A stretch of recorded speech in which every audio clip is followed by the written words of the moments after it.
Quartics and other polynomials. So far, the types of polynomials, which we remember, poly meaning many, nomials meaning terms, we've been mainly dealing with cubics. And those cubics are polynomials where the x term, the highest powered x term, is to the power of 3. Now, quartics, as it might indicate, are those where the highest powered term is to the power of 4. So, we're going to look at some different shapes of quartics. We're going to look at the different families and having to sort out what they might look like if asked. So you can see here on this page here, we've got a variety of different types. So the main ones we're looking here are the ones where they're all positive. So for instance, a regular old-fashioned vanilla, if you like, quartic graph is y equals ax to the power of 4. It looks like someone's, smushed down a quadratic. The quadratic has just got a big old bum at the bottom down there. When we go in adding an x squared here, what we've got here is we've got a slightly thinner, almost quadratic looking like here. And then we've got very much the quartic looking shapes. It sort of looks like a W, if you like.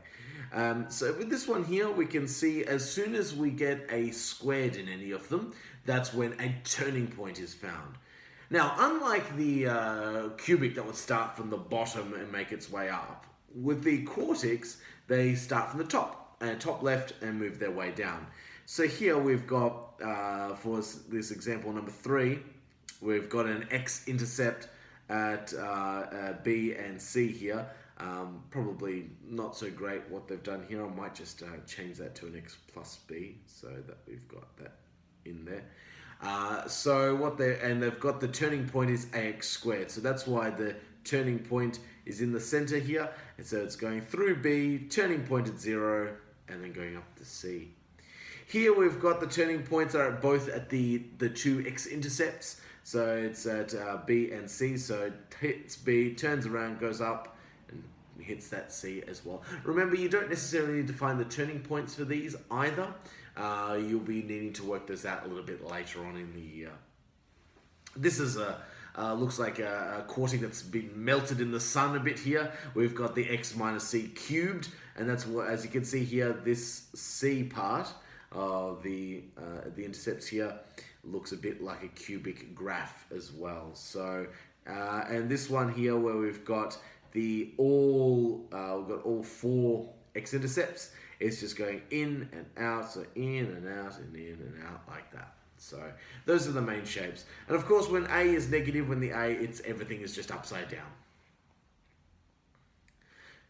So using the method of horizontal and vertical translations, sketch the graph of each of the following. So these are just factorized versions or translated versions of number 1 here. So they're all going to look like this big thick graph here. So this is moved to the left by 2, it's moved down by 1, this one has moved to the right by 2 and up by 5. So what I would tend to do is I would try to go and find some x-intercepts or some y-intercepts just to help me out. I'm going to start with A over here.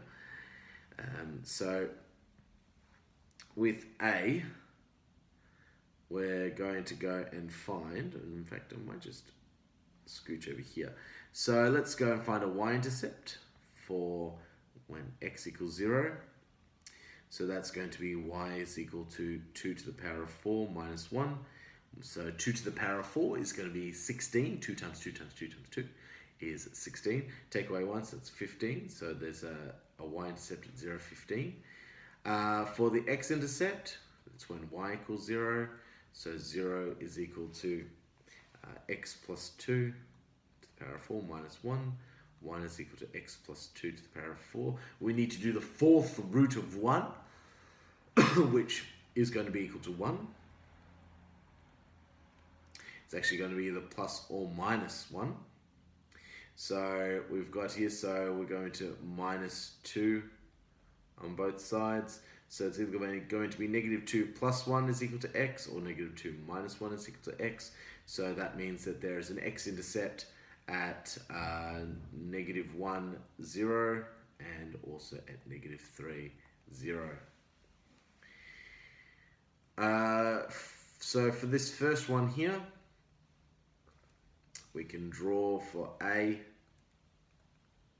So there's A. Let's get this going on here.